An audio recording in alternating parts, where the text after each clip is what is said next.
So the category I'm going to be doing in the aquatic exercises is I'm going to be doing ambulation and balance in shallow water. Okay, and the good thing about doing exercises in water is for patients that can't do full weight bearing yet, if they're able to do it in the water takes off some of that weight, so they're able to do exercises and motions that they wouldn't necessarily be able to do on land. So some precautions is obviously if they can't swim, you can't put them in deep water. And then there's some illnesses and diseases that they just won't be able to get in the water. For example, if they have an open wound or infection, that's not sanitary, so they can't get in the water.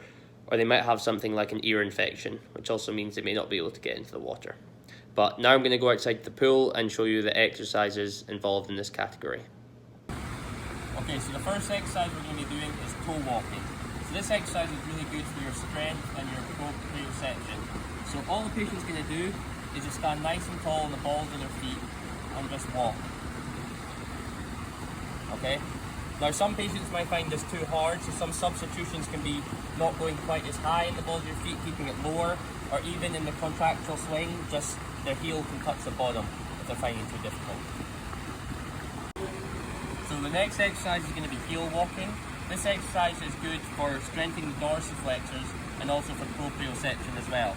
So all the patients will be doing, have them nice and upright, and they're just walking on their heels, pulling their toes up to the sky as they go. Now, as with the other exercises, this might be too hard for some, so you can put some forward trunk lean, so they're more center of gravity forward, you've got more balance, or they can just not pull their toes up as high, or even as they're coming through, they can let their toes touch the front. And if you need to, they can use a wall for balance as well as they're doing the exercise. So the next exercise we're going to be doing is lunges.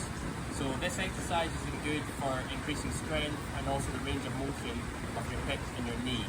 So it's important for this exercise that patients remain upright in their chest. So all they're going to do is take a large step forward, starting with your feet weight evenly. Take one step forward, it's going to be told, go down, and then they come back up, bringing their back leg forward, and then they just keep going down like that.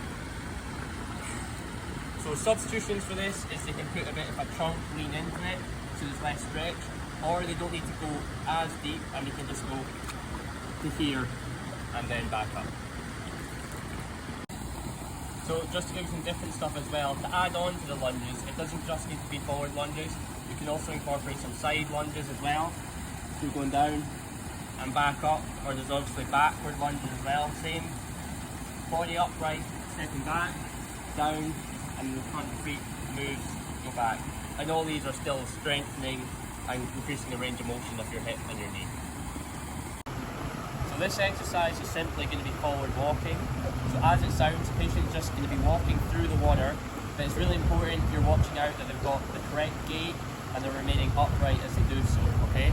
So you want to heel strike first and just rolling on onto your next foot, like so.